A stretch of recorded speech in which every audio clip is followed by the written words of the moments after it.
A ver si se ve bien. Ok, vamos a trabajar un poquito TensorFlow, un poquito con PyTorch, perdón. Entonces, bueno, antes de empezar, frameworks que son conocidos. Okay, tenemos PyTorch.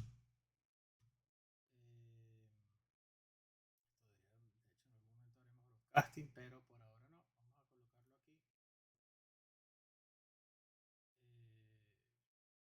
No sabía que venían a París. Bien, aquí tienen la página, ¿no? Por lo general tienen un blog que es bastante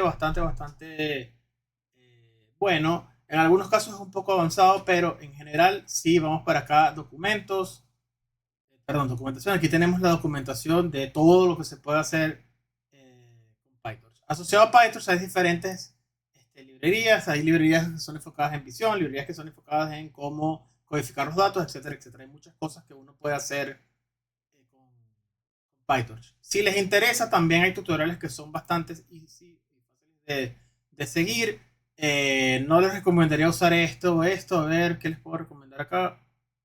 Es un poco avanzado. Luego vemos cuáles son. Tiene bastante. Esto es mejor. Este sería un buen momento para comenzarse así. Lo que hicieran es algo similar a lo que hacemos nosotros en el curso, ¿no? Evidentemente aquí bueno, está en inglés, pero pueden descargar ciertas cosas que son bastante útiles. Además de PyTorch, tenemos TensorFlow. ¿Okay? Recuerden que, como les digo, en realidad esta manera de ejecutar, que es bastante similar a PyTorch, no era así antes. Antes era todo en un ciclo y a la gente no le gustaba mucho cómo se hacían las cosas. Y bueno, cambiaron un poco la nomenclatura del método para que se pareciera a lo que hacemos en PyTorch. ¿Qué sucede? Como Keras y TensorFlow son de Google, normalmente van a conseguir en los ejemplos de TensorFlow muchas cosas de Keras. A pesar de que usamos Keras en el curso de Deep Learning, por lo general usamos el backend de PyTorch porque Keras se conecta a muchos tipos de backend. Otra cosa que podemos usar, que bueno, esto sí un poquito lo vamos a usar en el siguiente curso, está Hugging Face. Y luego vamos a ver en el curso de Deep Learning que bueno, en realidad no sé si es bueno o malo, pero uno reutiliza modelos de las empresas que son capaces de poder tener la cantidad de parámetros que tienen estos modelos y uno hace ciertas técnicas para poder reutilizar métodos que fueron entrenados para un dataset y ajustarlos a nuestro dataset. Puede ser que se llame transfer learning o puede ser que se llame fine tuning dependiendo de lo que quieran hacer, pero en general son cosas que vemos en el siguiente curso, pero en cualquier caso es bastante sencillo reutilizar los modelos. En esta página tienen tanto modelos como datasets y además cómo hacen dinero ellos, les proveen acá una plataforma para poder hacer todo desde el browser de ellos, evidentemente. Hay una cuarta cosa que es súper útil que se llama JAX.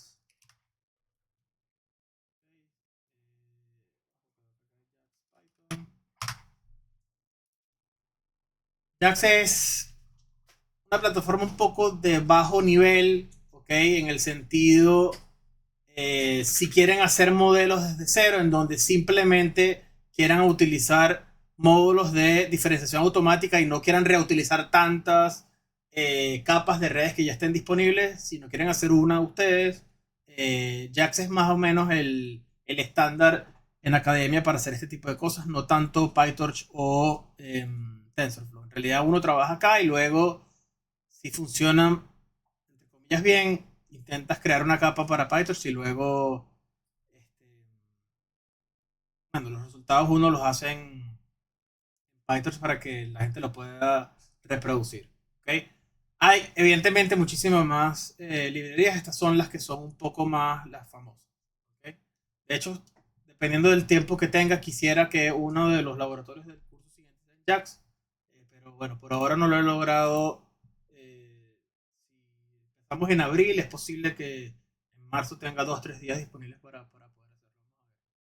Bueno, Es bastante similar a la librería de scikit-learn. Una de las cosas que sí les llama la atención cuando entren a GitHub es un poco más complejo el repositorio que el repositorio de scikit-learn.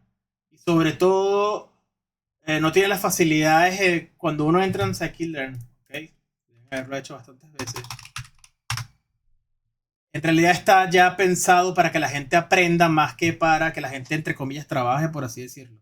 Entonces, bueno, de hecho la idea original era que fuese un tool científico para aprendizaje y usaron Learn no solo porque usamos Machine Learning, sino para que la gente pudiese aprender. Acá es menos fácil para el usuario, ya es un poquito más de nivel, no experto, pero sí un poquito más interesante para poder utilizarlo, es un poco más complejo. Pero bueno, en la guía de usuarios siempre van a tener las cosas básicas para poder entender qué es lo que está sucediendo. ¿Ok? ¿Qué vemos nosotros? Al comienzo vamos a ver las funciones, pero empezamos con, evidentemente, el tema más sencillo, que es el tema de tensors. ¿Por qué? ¿Alguien tiene una idea de por qué creen que los tensors es el equivalente a lo que hacemos en NumPy, numpy.array? ¿Ok? ¿Por qué creen que le colocaron el nombre tensor?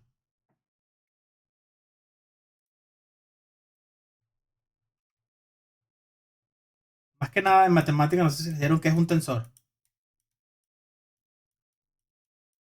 Es una matriz de n dimensiones. Es una matriz de dimensiones, ok, es una generalización de Ajá. matrices, ok, está bien. ¿Eso qué quiere decir? Si tengo un escalar, x pertenece a R. Si tengo un vector, x pertenece a Rn. Si tengo una matriz que no es cuadrada, ok, x pertenece a R de n por m. Y luego, ¿qué sucede acá? Cuando colocamos nuevas dimensiones, tenemos tensores. Eso es toda la idea. Entonces ya nos da una idea de que, bueno, en NumPy vamos a llegar posiblemente a trabajar hasta matrices. Ahora vamos a intentar trabajar con estructuras matemáticas que puede que sean un poco más, entre comillas, complejas. ¿Ok? Eh, y bueno, evidentemente lo vamos a hacer. Luego vamos a entender cómo, independientemente, incluso si usamos nada más imágenes o vectores, hay ciertas cosas asociadas a la entrada de nuestros datos que vamos a modificar y que nos va a generar que vamos a utilizar casi siempre tensores. ¿Ok? Entonces, bueno, si vamos a la página de tensores de PyTorch, ¿ok?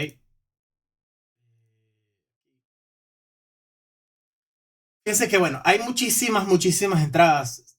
Lo bueno que tiene es que, como siempre, uno puede andar copiando todos los ejemplos. ¿Ok? Fíjense que hay diferentes cosas. Cuando dice los warnings, dice que si quieren copiar un tensor en vez de hacer igual, es mejor utilizar clone. Si quieren hacer detach, que lo que quiere decir es que lo quiten del dispositivo que estén usando. Si estuviesen usando GPU, utilizan este método. Aquí el requires grad me dice, bueno, esta estructura asociada quiero calcularle o no el gradiente. Si no quiero calcularle el gradiente, la implementación, entre comillas, por detrás hace que sea un poco más eficiente decirle, mira, en realidad no quiero implementarle nada de gradientes. De consecuencia es como usar simplemente el segmento del tensor en modo nada más para leer, por así decirlo. ¿Okay? Entonces, bueno, hay muchas cosas que están asociadas. Vamos a empezar con lo más básico. ¿Okay? Lo más básico es simplemente cómo quisiéramos escribir un tensor. Entonces, la nomenclatura que recibe es exactamente la misma que Google Colab, por supuesto que tiene PyTorch instalado de manera entre comillas nativa en el kernel que estén usando. Pueden cambiar la versión si así lo quisieran. Entonces, bueno, ¿qué tenemos asociado? Por ejemplo, puedo hacer a .shape. Todo este tipo de cosas que teníamos antes en NumPy, algunas. Okay, en algunas hay polimorfismo. Algunas tienen el mismo nombre. Okay, entonces, bueno, podemos, entre comillas, podemos aprender ciertas cosas que ya sabíamos antes, ya las podemos reutilizar. Si hacemos siempre el signo de exclamación, se puede ver de manera veloz esto es exactamente el mismo texto que consiguen acá. El mismo ejemplo es el mismo texto. ¿Por qué? Porque si uno va para acá, si uno entrara en el dispositivo en el repositorio de GitHub, aquí van a conseguir el mismo Docker que está asociado a Tensor y simplemente esta es la manera. Esto no sé si está usando, no sé qué estarán usando para hacer la documentación, pero por lo general se usa, ¿cómo se llama el de Python? Docstring, famoso se llama, esta es la convención, empieza por S, no sé si alguien lo conoce. Luego lo buscamos, es simplemente un framework para hacer documentaciones, pero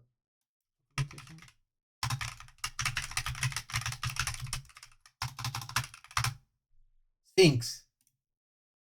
Simplemente está usando Sphinx para poder crear todas estas documentaciones en base al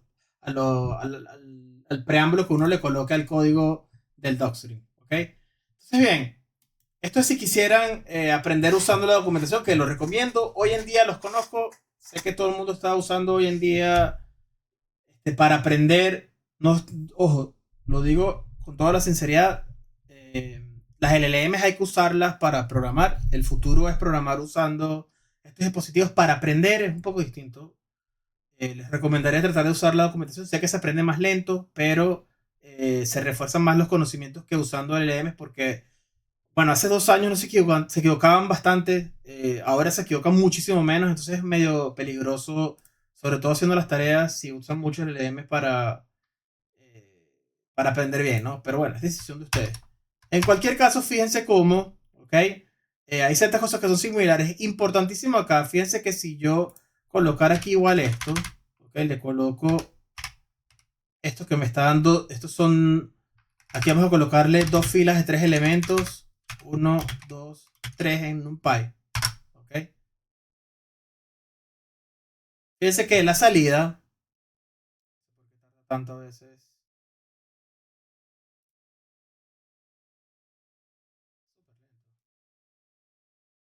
Fíjense que la salida me dice nada más 2, 3. En PyTorch es un poquito cuando implementan la palabra representación en Python. Esto lo usamos cuando usamos print. Cuando hacemos print de A, se está implementado el método de representación. Me dice, es lo que podemos imprimir, ¿ok? En este caso lo que me dice es que la representación del objeto A, lo que hicieron fue imprimir del shape, le colocan cuál es el tipo, esto es un tipo de size, tiene 3 filas y 2 columnas, ¿ok? Entonces, bueno, PyTorch empieza a dar un poco más de información de lo que me hace normalmente NumPy, ¿no? Como siempre en todas y cada una de estos frameworks, uno puede, como siempre retornan self en clases, uno puede empezar a anidar sin necesidad de hacer lo que me dé resultado esto, le hago .shape, uno puede empezar a anidar operaciones y va a todo funcionar. ¿Qué cambia bastante, por ejemplo, respecto a NumPy? Por ejemplo, esta sentencia, fíjense que me dice lo siguiente. Esto es un tensor, no importa si lo decimos en inglés o en español, que tiene estos valores. Device está acá y dtype está aquí. ¿Qué creen ustedes que está sucediendo?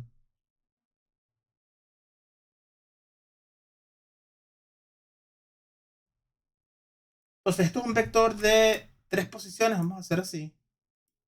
¿Qué puede suceder? Vamos a tratar de que falle. Si aquí lo sumo, vamos a colocar aquí B. Es esto. Y vamos a hacer A más B. ¿Ok? Vamos a colocarlo como si fuese un tensor para no ser tan fastidiosos. Perfecto. ¿Qué creen que está pasando acá? Bueno, lo dice. Una cosa, el runtime es bastante bueno de PyTorch, es súper intuitivo. Okay. ¿Qué creen que está pasando obviamente a nivel de hardware? Bueno, están en sitios diferentes, en partes de memoria diferentes o en dos GPUs distintas. Uno está en el CPU y el otro está en el GPU. ¿Ok? Uno está en el primero está en CPU, vale, vale, vale. Entonces, si no colocamos nada, por defecto vamos a usar el CPU. ¿Ok? Si le colocamos el device, nosotros queremos decir cuál es el dispositivo que tiene que usar. tenemos que colocarle por defecto, bueno, le colocamos el identificador. Los identificadores van a depender, uno, de la arquitectura que estén usando, de las tarjetas gráficas. Aquí, bueno, en realidad CUDA lo que quiere decir es que vamos a usar el lenguaje, para si quisiéramos hablar con la GPU, vamos a usar el lenguaje de NVIDIA. Y 0 es el identificador de la tarjeta. Si yo tengo más de una, si yo colocar aquí 1, quiere decir que voy a la tarjeta número 2. Si coloco aquí 1, ¿qué me dice? Aquí hay un problema, ¿ok? Hay un error. Quizás aquí el tema acá es que él no se da cuenta que es lo que está sucediendo, ¿ok? Él dice, bueno, quizás estás usando un número de GPU que no es. La razón es porque, bueno, Google Colab nos da a disposición nada más una sola GPU. Lo importante es, muchachos, cada vez que hagan operaciones, tienen que obligatoriamente hacer las operaciones en el mismo dispositivo. Evidentemente es mucho más rápido multiplicar, sumar, todas las operaciones asociadas a PyTorch. Obviamente son más eficientes en el GPU, pero bueno, obviamente va a haber un límite de cantidad de operaciones que puedan hacer, pero tienen que controlar. Muchas veces cuando estamos programando empezamos a mover cosas. Si hay un resultado que yo no voy a reutilizar en mucho tiempo, lo muevo a CPU, en consecuencia uso incluso otra memoria. Y de alguna manera libero un poco de memoria en la GPU si quisiera hacer otra operación. Eso es útil porque si tengo muchas operaciones de multiplicación de matrices cuyo resultado me da un vectorcito, yo esto lo puedo colocar siempre en el CPU y empiezo a cargar, por así decirlo, más matrices en GPU de tal manera que los resultados los voy almacenando en el CPU y no tengo que cargar muchas matrices en la GPU para poder calcular todos los vectores, sino que las voy cargando uno a una dependiendo de cuáles son las que vaya necesitando. ¿Ok? Por supuesto que están siempre las mismas reglas de siempre de operaciones de input-output. Mientras más cercano esté a el procesador, es más rápida la transferencia de datos respecto al almacenamiento. En algunos casos está un poco optimizada el canal de comunicación que hay entre el disco y la GPU, pero bueno, siempre va a haber diferentes tiempos dependiendo de la arquitectura que estén usando. ¿Okay? En general aquí la idea fundamental es, bueno, uno, estoy diciendo cuál es el device. Otra cosa importante que les tiene que llamar la atención, fíjense que aquí estoy haciendo algo que por lo general no debería ser en Python. ¿Por qué?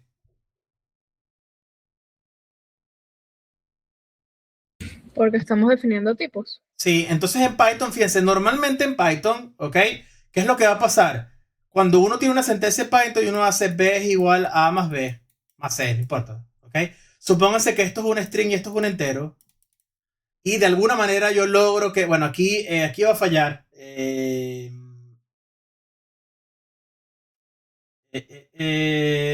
A ver, si lo hacemos así, por ejemplo, ¿ok? Vamos a ver. Si yo hago, por ejemplo, A es igual a 1 más 1, aquí sí, ok. Ya, ok.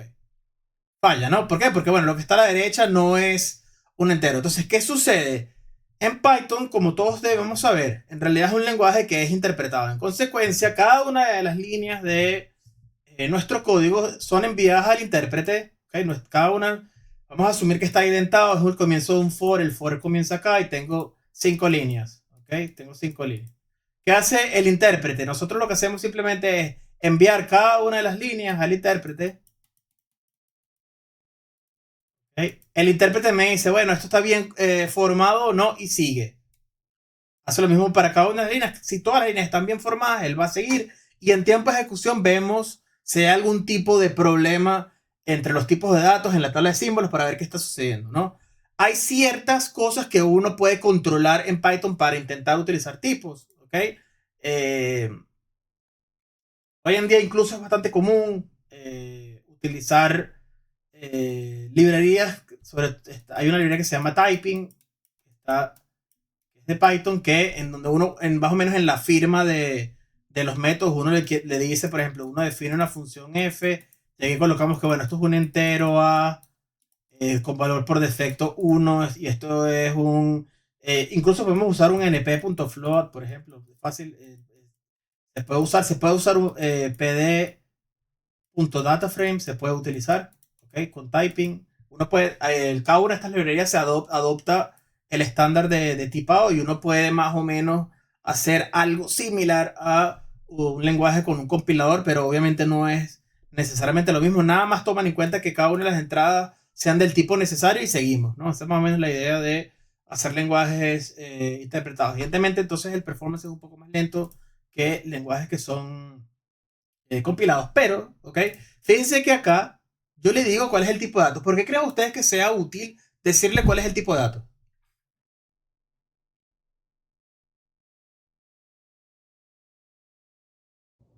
Para que no tenga que hacer verificaciones y optimice a bajo nivel. Sí, ¿por qué puede utilizar, por qué creen ustedes que puede optimizar a bajo nivel? Porque vamos a usar CUDA en algún momento. ¿Ok? ¿Qué pasa? PyTorch me permite tener una capa de abstracción para, si no queremos, no utilizar CUDA. Pero CUDA, ¿ok? Se puede utilizar en C. Como se puede utilizar en C, uno puede colocar los tipos de datos y en algún caso, ¿ok? En algunos casos, por ejemplo, si estamos en MNIST, yo sé que por limitaciones del dataset, los valores van de 0 a 255, ¿ok? Van de 0 a 255 en el número en los píxeles que están asociados a a cada uno de los puntos que tengo disponibles. En consecuencia, decir que es un flotante de 64 bits, estoy desperdiciando memoria. Yo puedo decir que esto es ¿qué? Un entero de...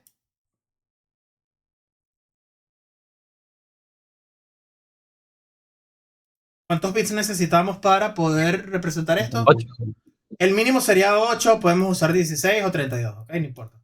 Pero bueno, el mínimo sería 8, aquí sería hiper, entre comillas, eficiente. Lo que sucede, bueno, en algún punto hay un cuello de botella en el sentido, o sea, en algún lado hay algo de código en PyTorch que mi entrada la transformo, ¿ok? En alguna de estas sentencias ya perdimos toda la eficiencia. Entonces, bueno, uno depende un poco de qué tan bien programado no esté en las librerías.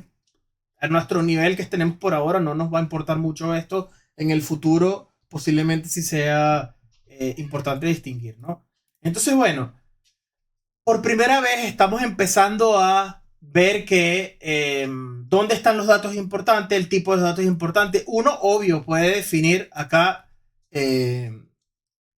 tensores que no me interese cuál es el tipo de datos. Él por defecto va a escoger el superset que funcione mejor en base a los datos que tengo de entrada. O quizás está por defecto que es un flotante de 64 bits si tenemos un tamaño de palabra de 64, pero al final no importa. No es que no importe, sino que para lo que estamos haciendo ahora eh, no es tan relevante. Entonces, fíjense. Importante. Cuando vayan a usar el GPU, ¿okay? En algún lado van a ver muchas de estas cosas. ¿Por qué? Porque es bastante probable que los códigos fallen si no están disponibles el GPU. Y si no estuviese disponible, uno tiene que decirle al script, mira, necesito usar la GPU, haz que esté disponible. Por defecto, cuando uno corre el kernel de Google Colab, está disponible, pero es una buena práctica programar de tal manera que le digas, bueno, si está disponible la GPU, si alguna está disponible, voy a utilizarla y el resultado, ¿ok? Quiero que me lo traigas desde la GPU. Y luego yo puedo decir, ok, resultado.device, y fíjense que, ok, imprimo cuál es el posible, dónde está. Fíjense que, ojo, aquí por defecto, fíjense que escogió 32 bits para representar ese flotante. Okay, no escogió 64, por ejemplo. Entonces, cuando imprimimos los valores de los tensores, si le dijimos cuál es el device, va a aparecer por defecto dónde está. Entonces, si yo le digo, mira, yo quiero que esto esté, ¿ok? En el GPU, como tensor 2DA y tensor 2D están en GPU, cualquier elemento, cualquier nombre que yo vaya creando en Python que use elementos que estén en GPU, por defecto van a estar en la misma unidad. No se van a mover de manera aleatoria al CPU. ¿Ok? Uno pudiese moverlo, vamos a ver ahora cómo se mueven, pero por ahora se quedan donde apliqué la operación. ¿Ok?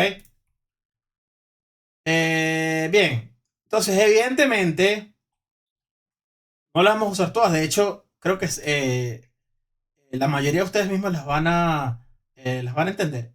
Hay muchísimas operaciones matemáticas que podemos utilizar cuando vayamos a definir nuestras redes neuronales o capas de las redes neuronales. ¿Ok? Entonces, muchas de ellas además tienen sobrecarga de operadores.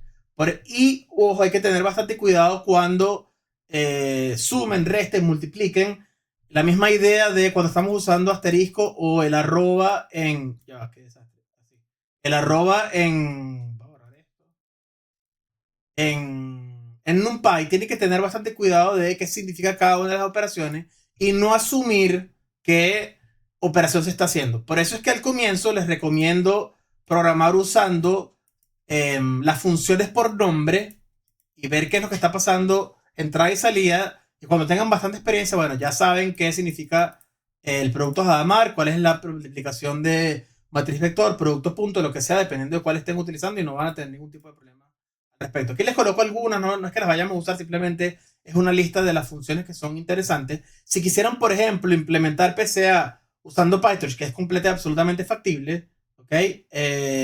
Puede ser que, por ejemplo, necesiten utilizar la factorización, la descomposición de valores singulares. ¿Okay? Aquí sería la descomposición de valores singulares de la matriz de covarianza y le va a quedar exactamente lo mismo que hicimos antes con NumPy.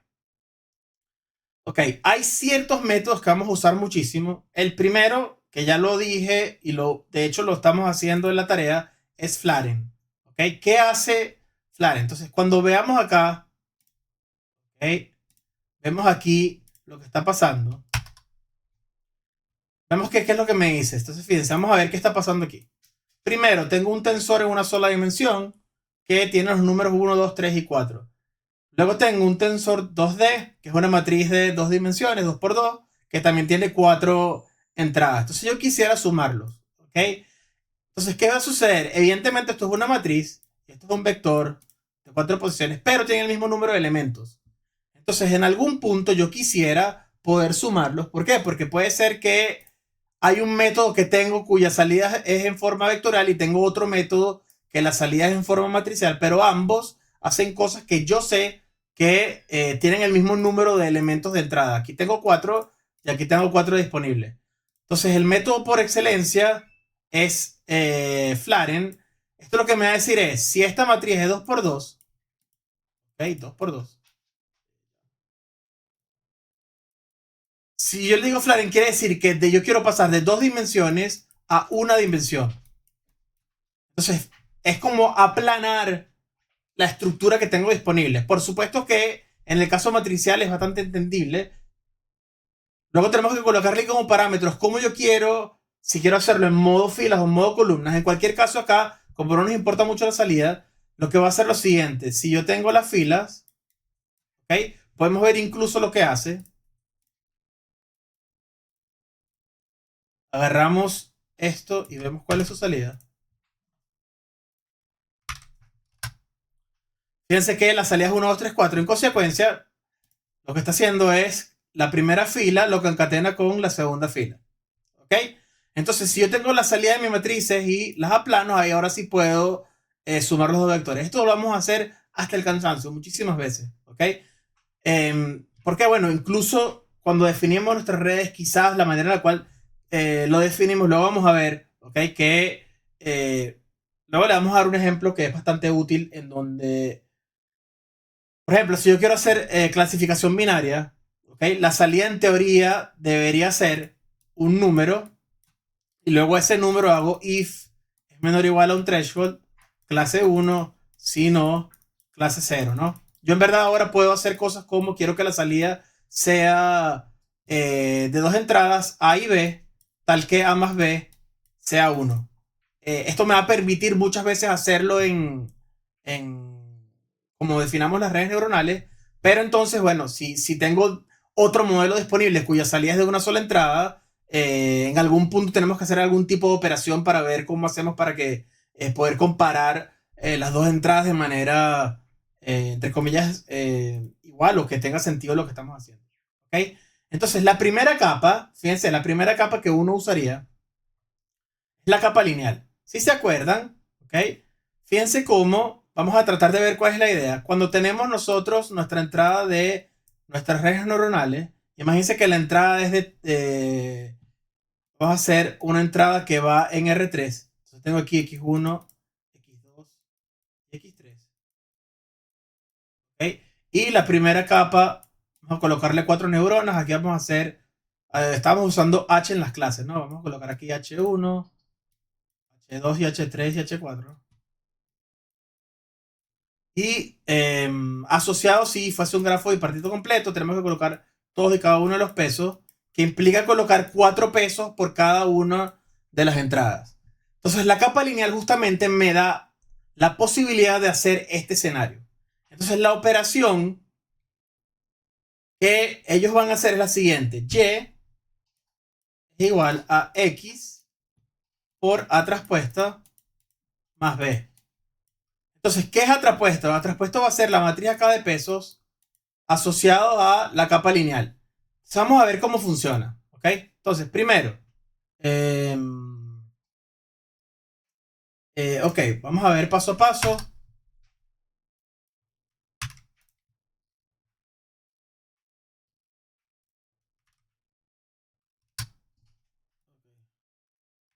Entonces, vamos a ver viendo cuál es el resultado y poco a poco vamos entendiendo qué está sucediendo. Entonces, fíjense. Hago esto, me da la salida. Vamos a colocar acá. Esto está bien.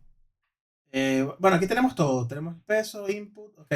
Me gustaría, por ejemplo, imprimir. Bueno, ya lo tenemos acá. Ok. Entonces, primero, F es una capa lineal. Aquí tengo primer parámetro 2, segundo parámetro 6. Ok. Luego aquí tengo un input que tiene 2000 filas y 2 columnas. Entonces, mi F, ¿de dónde a dónde iría?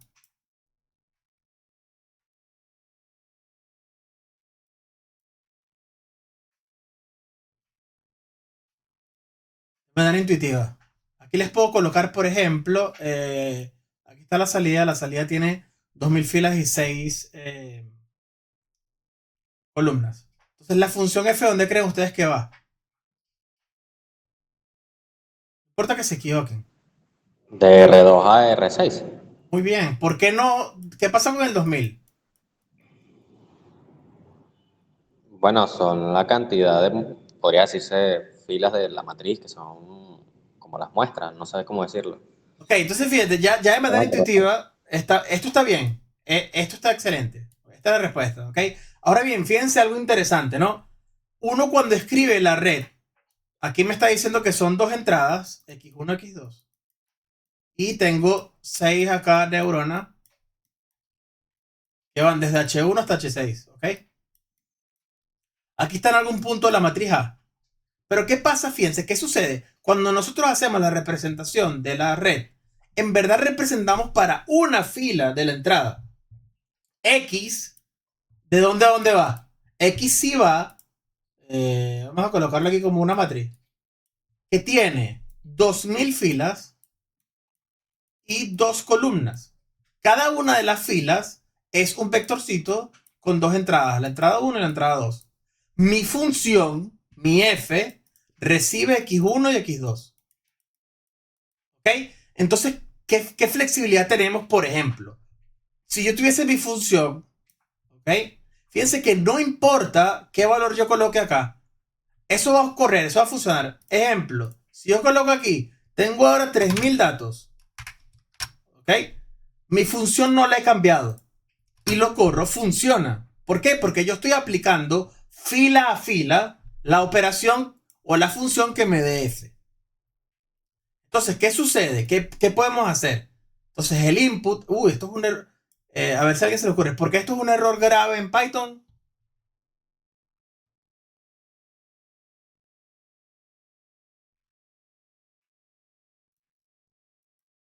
De hecho, tengo que reiniciar. Bueno, no lo voy a utilizar, pero deberíamos reiniciar el kernel.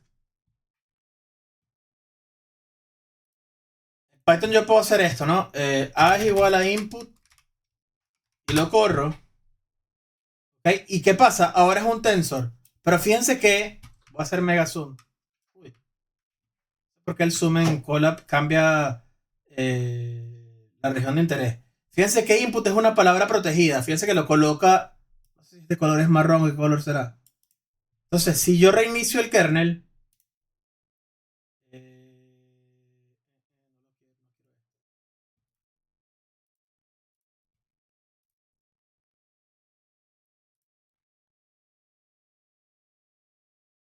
ok, yo hago así y hago A es igual a input. Dice que va a salir esto, voy a colocar 2, enter, y ahora imprimo A y tiene el valor 2, ¿ok? Bueno, esta gente, no sé por qué hacen esto, pero es así. Si quisiéramos que fuese un entero, hacemos así, 2, y ahora sí tengo el número 2, ¿ok? Entonces, aquí. Entonces, ¿por qué es un error? Aquí hay que tener cuidado. Vamos a colocarle acá X mayúscula. Vamos a intentar cambiar todo el ejemplo. De hecho, no me gusta este print acá.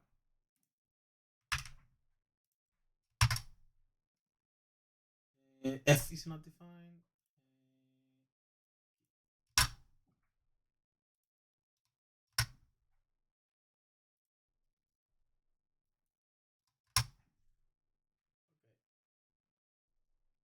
El resto debería funcionar. Entonces, ojo, para el futuro no tiene nada que ver con nuestra clase. ¿Por qué no está cualquier función del Standard Library, del std de Python, que uno le coloque A es igual a input, ¿okay? Input les puedo cambiar el nombre, pierde la definición original. En Python nos deja hacer esto. En C no pudiésemos hacer una locura como esta, pero bueno, en Python lo podemos hacer. Entonces, bueno, al usar input perdimos esta capacidad que no le íbamos a usar en realidad, pero me da fastidio que el ejemplo esté mal hecho. Entonces, bueno, fíjense, la salida, si yo modifico, ya que está ahora muy sumiado, si modifico el número de filas de la matriz X, fíjense que igual sigue funcionando mi funcional. Entonces, ¿qué sucede? Tenemos que empezar a aprender ciertas cosas. La función hecha en PyTorch, en realidad, ¿qué va a hacer sobre X? Va a hacer lo siguiente. Va a aplicar fila a fila fx1, fx2, hasta llegar a f de x3000. Entonces, ¿qué tipo de flexibilidad tenemos ahora? Fíjense que al definir una función, yo puedo, aquí no sé cuándo cambié a 4000, pero ahorita dice 4000. Vamos a poner acá 4000, pensé que había puesto 3. Pero bueno, fíjense que modificando la entrada de la posible red neuronal, nosotros nada más vamos a usar, ¿ok?, la definición, asumiendo que estamos haciendo las cosas una componente por una componente de mi entrada de mi red neuronal. Entonces, mi estudio depende de cada una de las filas. Defino mi red asumiendo que la entrada, ¿ok?, es fila a fila. ¿Qué tipo de flexibilidad me da esto? Bueno, obviamente me quiere decir que si yo en algún punto cambiara los datos que tengo disponibles, sea de entrenamiento o de prueba, antes tenía 2000 elementos de prueba, tengo ahora 500 nuevos. No es que tengo que ahora cambiar mi código y modificar mi red. No. La red ya está disponible, cuya entrada es 2 y salida es 6. Eso es todo. ¿Ok? Puedo modificar la entrada del número de filas y va a seguir funcionando sin ningún tipo de problema. ¿Ok? Entonces vamos a ver qué pasa acá. Primero, F está definida como una capa lineal. Entonces cuando yo imprimo, ¿qué me dice? Fíjense que tenemos como entrada, o sea, tenemos al menos dos valores que hay que definir, que es el número de entrada y el número de salida de mi capa. Entonces, si es una capa lineal, la capa tiene número de entradas, que fue lo que les dijimos, y número de salida, que son 6. La operación que vamos a hacer es de X por A traspuesto más B. ¿Ok? De hecho, aquí yo pudiese poner, también podemos hacer A por X traspuesto, pero la idea fundamental es que, bueno, asumimos que son vectores filas y luego multiplicamos acá por la matriz y le sumo el posible bias. ¿Ok? Esa es la idea fundamental de cómo está pensado. Entonces, fíjense, me dice cuál es el número de entrada, número de salida y por defecto coloca el bias en true. Cuando coloca el bias en true, recuerden que básicamente lo que me está diciendo es que crea un nodo que tiene peso 1 y asigna el peso y vamos a tener esto como entrada de nuestras neuronas. ¿Ok? Entonces, fíjense, antes, ¿cuál era la palabra que utilizábamos para tener los valores de nuestro modelo en scikit-learn? Era modelo punto... Coef, o sea, guión bajo coef. ¿Verdad? ¿Así o acá? No me acuerdo. Ajá, primero guión bajo y después coef. Ok, si les preguntan en alguna entrevista por qué le colocan el guión, es simplemente son técnicas de diseño de Python para decir que es una palabra que no deberían reutilizar esto en ninguna parte del código, y además si utilizaran dos en el nombre de una variable cuando hacen self, en la definición de una clase utilizan dos underscore, ¿qué estarían haciendo? Creo que era el tema de privacidad. Parece que es Correcto. privado. Correcto, es privado. ¿Ok? El fastidio. El canvas este que no me dice hasta dónde puedo rayar. Si le colocan dos, le están diciendo al intérprete que esto es un valor que es privado. En consecuencia, si esta sería la clase A y yo hago B es igual a A y luego hago B punto coef, el intérprete va a decir, epa, aquí estás haciendo algo que está raro. ¿Ok? Aunque bueno, en verdad no está... en la definición de clases no hay manera de... más que esto, no tienen muchas cosas sobre privacidad, y sobre todo la parte de herencia es bastante limitada. Entonces, bueno, en PyTorch, ¿ok? Si colocáramos f de weight, esto me dice cuál es la matriz de peso. Entonces, fíjense algo interesantísimo, ¿ok? En la definición, fíjense que me dice X por A traspuesto. Entonces, la matriz es esta señora que está acá. Entonces, ya yo tengo disponible mi entrada. La entrada le colocamos X. Entonces, hay que modificar ciertas cosas. ¿Ok? Acá, en vez de input, vamos a colocar X. ¿Ok? Aquí X. Bueno, aquí usé diferentes X. Vamos a borrar este. Después vamos a... Ok. Vamos a hacer algo porque ya sé lo que queréis hacer en este ejemplo. Vamos a colocar acá una versión un poco más pequeña para no perder la X. Okay, y vamos a dejar esto aquí por si acaso y vamos a dejar esto acá por si acaso. Okay, entonces tenemos una entrada que tiene 20 filas. Este es el dataset con... perdón, esta es la salida con 20 filas y 6 columnas. Entonces, ¿qué puedo interpretar yo, muchachos, cuando yo veo esto? Entonces, si esta es la salida de f de x mayúscula, ya sabemos que la interpretación de lo que hace PyTorch es aplicar a cada una de las filas de x f de la función. Vamos a poner aquí, esto no puede ser y, vamos a colocar aquí 1 traspuesto, f de x2 traspuesto, hasta llegar a la última, f de x, creo que coloqué 20 traspuesto. ¿Ok? Ahora bien, vamos a empezar a aprender qué está pasando. Si la salida es 26, ¿ok? Quiere decir que los elementos que van, aquí no puedo rayar, aquí sí, los elementos que van en las 6 neuronas son ¿cuáles? Los primeros 6 elementos de la primera fila de X. Veo esta matriz, ¿cuáles son? Ayúdenme a conseguirlos.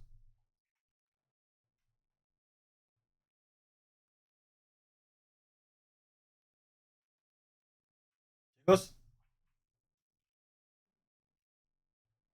Evidentemente, ¿cuál creen ustedes que es? La primera Bueno, fila, tal cual los ¿verdad? primeros, ajá.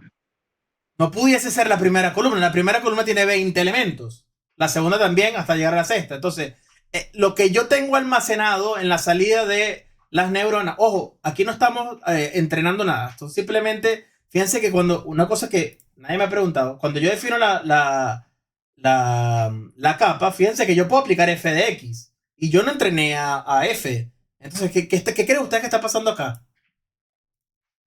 Aquí cuando yo defino la capa lineal, ¿qué creen ustedes que está pasando? ¿Qué pasa con A? Están haciendo algo que nosotros llamamos en cálculo, ¿qué es? Inicialización, ¿verdad? De alguna manera está inicializando esa matriz. Porque yo le estoy diciendo que esto es una capa lineal que tiene asociada una matriz A. Y yo voy a hacer la operación X por A transpuesta más B. Cuando yo defino la capa lineal, fíjense que yo puedo utilizar la operación. Yo puedo hacer f de x, a pesar de que yo no he entrenado absolutamente nada. Entonces eso quiere decir que están inicializando los valores de A de alguna manera. En el curso que viene vamos a ver las dos técnicas de inicialización y vamos a demostrar por qué se usan. Pero si lo quisieran saber, vamos para acá.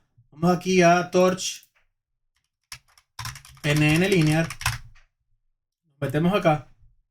Aquí está explicando todo. Y fíjense que aquí habla de ciertas inicializaciones. En el curso vamos a ver por qué inicializamos los datos en un uniforme que va desde menos raíz de k hasta raíz de k, con k siendo 1 entre el número de features, o sea, en este caso es 1 entre p. Entonces estaríamos graficando, haciendo la inicialización en un uniforme que va desde menos un sexto hasta un sexto. En el curso que viene demostramos por qué hacemos esto, pero por ahora no es, entre comillas, tan importante. Asumimos simplemente que cada una de las entradas de la matriz se generan sampleando de esta uniforme. ¿Okay? Entonces ya sabemos por qué tiene valores.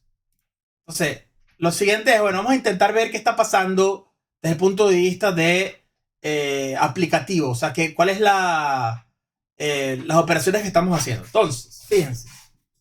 La matriz de pesos es esta. Entonces, en otros semestres hice esto. ¿Por qué? Porque queremos no perderla en el caso de que volvamos a ejecutar. Entonces, vamos a hacerlo, copiamos acá. Vamos a hacer lo mismo que hago siempre. No vamos a ejecutar más nunca esto. Entonces, aquí tengo la matriz de peso A. ¿Ok? NumPy no está todavía. Vamos a ponerlo aquí. Esto no me gusta acá porque deberías comenzar desde acá. ¿Ok? Entonces vamos a intentar ver qué está pasando desde el punto de vista de la operación. Entonces aquí tengo un error. ¿Cuál es el error? La verdad no hay error. Esto debería funcionar. Cool. Entonces vamos a ver. Fino. Tengo mi X. Tengo la matriz A. Vamos a ver qué está pasando desde el punto de vista de elementos. Aquí ya no están los datos de entrada. Vamos a imprimirlos, ¿ok? Entonces, si yo tuviese mi red, ¿ok? Intentamos aplicar la operación en la primera fila. Vamos a hacerlo nada más una sola vez. Y para las capas lineales, a partir de las siguientes, asumimos que todas las operaciones involucradas funcionan. Vamos a ver que esta está efectivamente funcionando, ¿ok? Entonces, fíjense, ¿ok? Acá, ¿cuál es X1 y X2? Si quisiéramos usar la primera fila, la primera entrada de datos, ¿qué es X1? Sería el primer valor de la primera entrada. Es este que está acá, ¿no? Entonces, bueno, vamos a colocarlo aquí 0.5227. Bueno, mis dos y... 0.27. Y este valor es 0.1055. ¿Ok? Luego tenemos que ver cuáles son los pesos asociados. Independientemente de cuáles son los pesos asociados. ¿Ok? Para la primera, supónganse H1, ¿qué debería ser H1?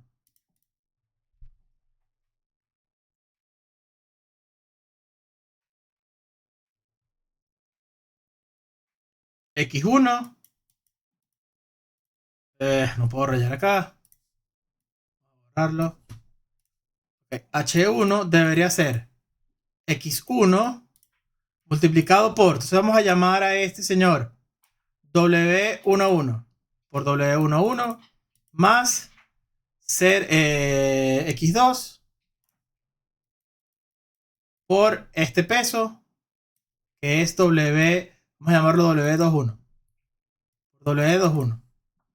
¿Ok? Entonces en algún lado tengo que saber quién es W11 y W21 de mi matriz A. Entonces, ¿cuáles creen ustedes que sería el valor acá? Entonces tengo A.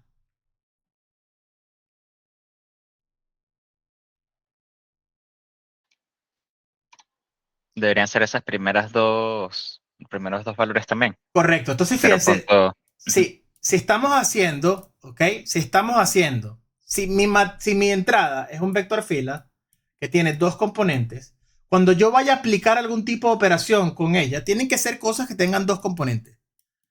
Entonces ya no da la intuición de por qué tenemos que usar la traspuesta. ¿Por qué tenemos que usar la traspuesta? Bueno, es obvio que, ¿ok? Como vamos a hacer fila por columna, ¿ok? Cuando yo vaya a hacer multiplicar por esta columna, obviamente aquí tengo dos entradas y va a haber un match entre las entradas. Entonces vamos a ver, fíjense. Si yo hago, por ejemplo, ¿ok? Vamos a ver. Me interesa, falta una cosa. Vamos a ver acá. Código f.bias.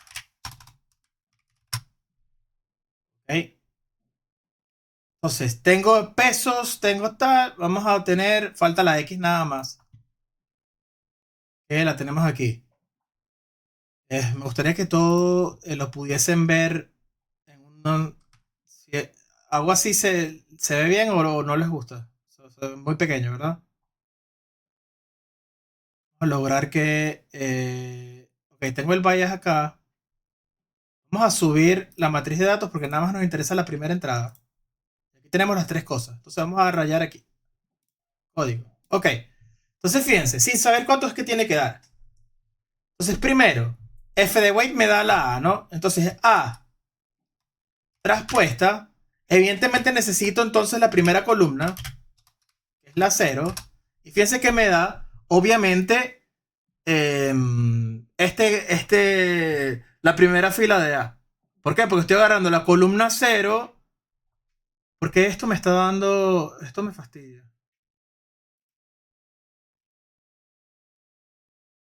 Ah, ya sé. Vamos a hacer así. Lo colocamos acá y debería desaparecer. Ok. Ok, queremos la primera. Entonces, esta sería la primera columna de a traspuestas. Tenemos que multiplicarlo, obviamente, por la entrada, que es la primera fila de mi matriz de datos. Entonces, sería la primera fila para todas sus columnas. Ok. A ver. No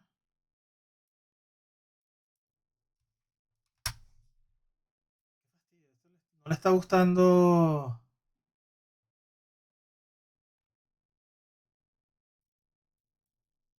Esto estaba bien, pero no sé por qué no le está gustando para nada.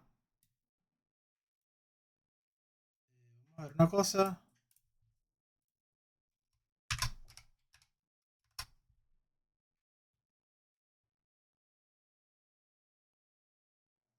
Bueno, al parecer puedo usar x de 0, pero no me va. Bueno, le sigue fastidiando. Es este valor que está aquí. Entonces, para poder tener el valor que recibe H1, ¿cuál creen ustedes que sería la salida? La salida tiene que ser lo que esté en F, que tenemos aquí arriba. Nos tiene que dar esto. Entonces, ¿por qué no nos está dando esto y nos está dando 0.2625? ¿Qué falta?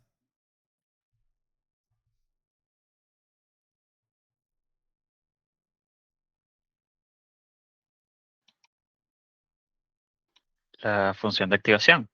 No, vamos a hacerlo de nuevo. Tengo x1, tengo x2, ¿ok? Tengo todas las neuronas que son 6, pero estamos enfocadas nada más en H. Quiere decir que nada más me interesan estos dos pesos y la entrada H1.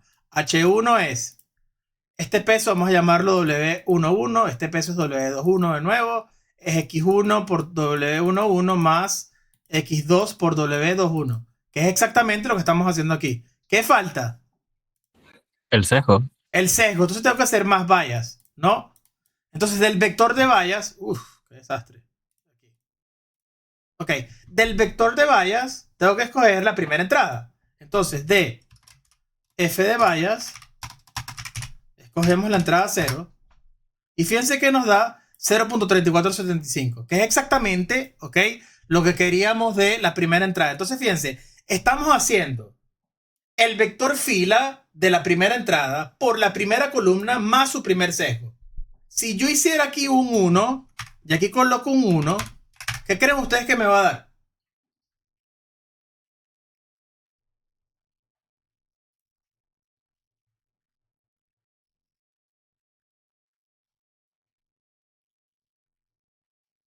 Me va a dar la entrada de H1 para la primera fila. Entonces, si yo corro esto, me da menos 0,1559. Y si vamos para acá, para la matriz de F de aquí, fíjense que es esta entrada que está acá. Entonces, ¿qué sucede? Estamos haciendo muchísimas veces esta operación. Ahora bien, podemos hacerla todas juntas. Simplemente es X, literal, X por A traspuesto más F de vallas. Y la salida, fíjense que me da exactamente lo mismo que la función evaluada en la X. ¿Lo ven? Entonces estamos haciendo siempre estamos haciendo, ¿ok? Fila por columna más vallas. Para la primera neurona, para la segunda, para la tercera. Entonces, ¿qué nos dimos cuenta? ¿Ok? Alguien se sentó y dijo, bueno, si yo tuviese esta representación de una función, le pongo pesos a este grafo bipartito, ¿ok? Digo que esta matriz de peso la almaceno en algo que llamo A y hago la operación H1 es igual a la primera entrada por el primer peso más la segunda entrada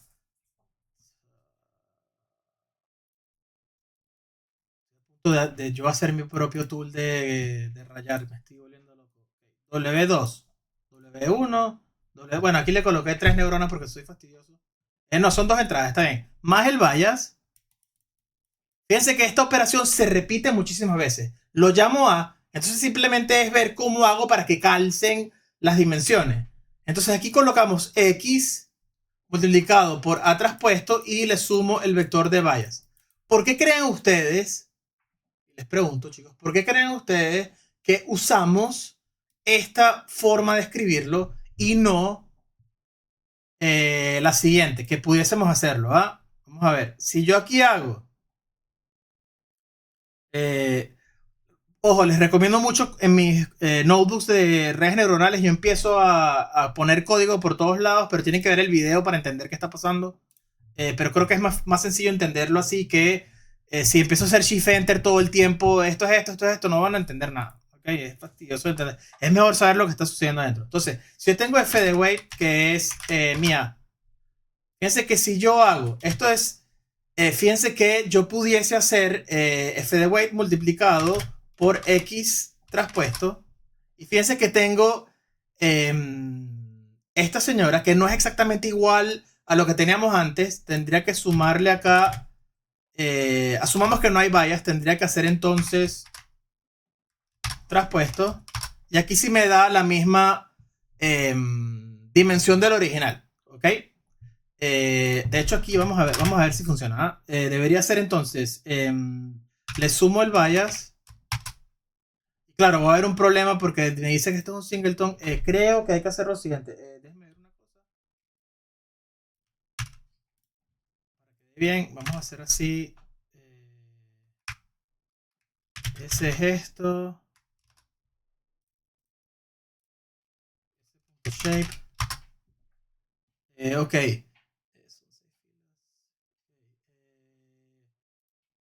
No sé si un traspuesto funciona, ¿no?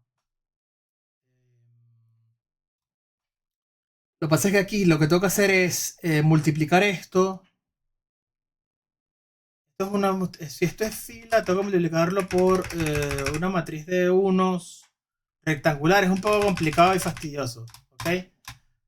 Mi idea principal no es ni siquiera lograr que esto dé igual. Lo que quiero preguntarles es, ¿por qué creen ustedes que cuando definen la función, lo definen como x por a traspuesto más el bias y no hacen como hacemos normalmente, que es la matriz de peso multiplicado por la representación de x como vectores columna? Aquí imagínense que es x traspuesto. ¿Por qué se hace de esta manera? Las operaciones son las mismas, solo que juego con las traspuestas hasta que calcen las dimensiones. Pero ¿por qué creen ustedes que tiene más sentido hacerlo así?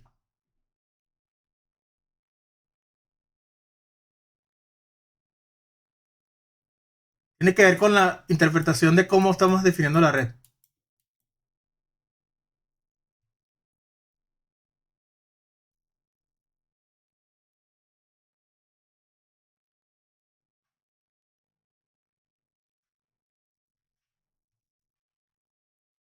¿Cómo se leen las dimensiones en esta forma?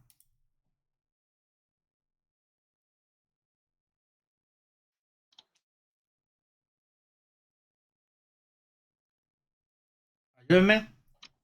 Es algo tontísimo, ¿eh? No crean que estoy preguntándoles algo súper importante. Esto es simplemente porque si lo hacemos de esta manera, controlamos que del lado izquierdo, que es la entrada, es lo que es variable, que es el número de filas de mi matriz. Y luego lo que está a la derecha es la salida. Entonces, yo creo que ya lo dije en una clase, todas las capas que usemos con PyTorch, siempre la interpretación es, no importa cómo se llame el método, va a tener un input y un output. Entonces la idea es que lo que esté a la izquierda es la entrada y lo que esté a la derecha es la salida. Si yo voy a usar un método 2 para definir mi red, basta con que haya un match entre los dos outputs y aquí yo puedo colocar lo que yo quiera de salida. Entonces yo puedo manipular las dimensiones de mi red y tengo flexibilidad en la primera capa, en la entrada, y en todas las capas internas en la salida. Yo decido qué tengo que poner acá. Lo que tengo que colocar de entrada en las capas ocultas siempre es la salida de la capa anterior. Entonces, si hubiese un método 3, ok, imagínense que aquí coloco método 1, es esta capa lineal que tiene 2000 entradas. Bueno, lo definimos como el método 1 es la lineal que tiene 2 entradas, 6 salidas. Si yo quisiera colocar una nueva capa lineal, obligatoriamente tiene 6 entradas. Y luego aquí yo decido cuál es el número de salida. Si coloco acá 8, la siguiente lineal tiene que tener como entrada 8. ¿Por qué? Porque las tienen que calzar, ¿ok? Tienen que calzar las operaciones y la manera de hacerlo es tener mucho cuidado con que las entradas y salidas tengan que ver. ¿Por qué? Bueno, estamos haciendo todo el tiempo, si se acuerdan, estamos haciendo todo el tiempo F compuesto por G, compuesto por H, muchas composiciones de funciones. Ahora bien, hay algunas de las funciones que respetan entrada y salida. Por ejemplo, ¿cuál es? Las funciones de activación. Si yo coloco entre la primera lineal y la segunda lineal una capa de ReLU, ReLU respeta las dimensiones de salida de la capa anterior y es lo que le pasa a la siguiente capa. Entonces, cuando definamos las redes neuronales, de hecho puedo bajar para que vean. ¿Ok? Puedo bajar. Aquí cuando definimos las capas de ReLU, ¿ok? Fíjense que cuando yo vaya a definir mi red, siempre vamos a alternar, ojo, en la limitación que tenemos en nuestro curso, que nada más usamos capas lineales, ¿ok? Vamos a alternar capas lineales con capas de activación, capas lineales con capas de activación, y la restricción, fíjense, es que respeten las unidades de entrada. Entonces, fíjense, en este caso, fíjense que comenté esto porque estaba haciendo algo en la clase comentando porque era fácil eliminar una capa, lo que sea. Lo que tiene que respetar es que aquí sea lo misma entrada y salida. ¿Se ve? Entonces fíjense, si yo corriera este código, esto sería una red neuronal bien definida. Si yo quisiera usar, por ejemplo, esta señora, ¿qué habría que cambiar ahora para que esté bien definida? La última capa debería empezar en 4. Correcto. Si aquí coloco un 4, ya funciona. Si dejo el 5, bueno, va a funcionar y cuando corra va a decir que va a haber un error. ¿Ok? Aquí va a decir que hay un mismatch entre las dimensiones. ¿Ok? Lastimosamente, bueno, cuando uno hace nn.sequential, Python no va a revisar si está bien definido o no, pero fallaría. ¿Ok? 48, la clase que viene. ¿Ok? Si quieren, lo vemos, pero por favor, voy a montar el notebook para que lo usen.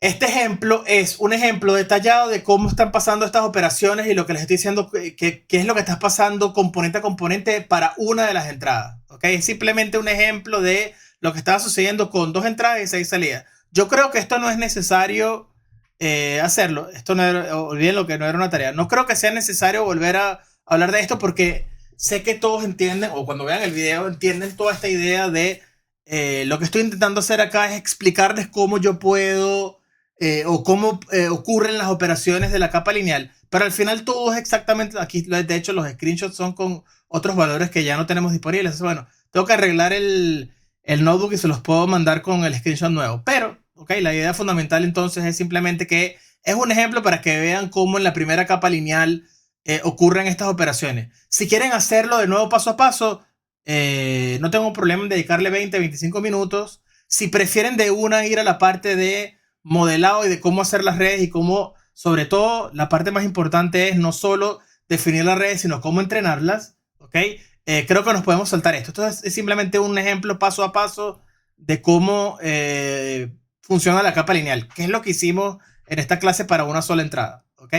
Entonces, resumen, cuando veamos las redes, esto nada más es la operación para una sola fila, pero es para cualquiera, no es necesariamente para la primera. Cualquier fila de mis datos, como lo definimos ahora, que era una matriz X, que tenía 4000, estaba en R 4000 por 2. ¿Okay? Quiere decir que mi función que yo estaría definiendo, mi f, recibe x1 y x2. Y para cada una de las filas aplicamos la primera operación lineal, que es hacer todo el tiempo lo mismo, que es en la fila a traspuesta más b. Si hubiese vallas. Cuando hay vallas, recuerden, simplemente es agregar esta zona acá, que es un nodo con peso 1, con sus pesos asociados multiplicados por h1. ¿Okay? ¿Qué pasa? Si tengo 6 neuronas acá, tengo 6 elementos de esto, y tengo para cada una de las variables 6 elementos de los pesos. Por eso que la matriz A asociada es rectangular, donde tengo tantas... voy a tener aquí 2 por 6 y aquí voy a tener nada más 6. ¿Ok? Ojo, yo puedo aquí colocar una nueva variable x3, en consecuencia aquí tengo 3. Y si coloco una variable acá, fíjense que no afecta la cantidad de elementos del bias. Afectaría nada más, por ejemplo, si agrego una neurona acá.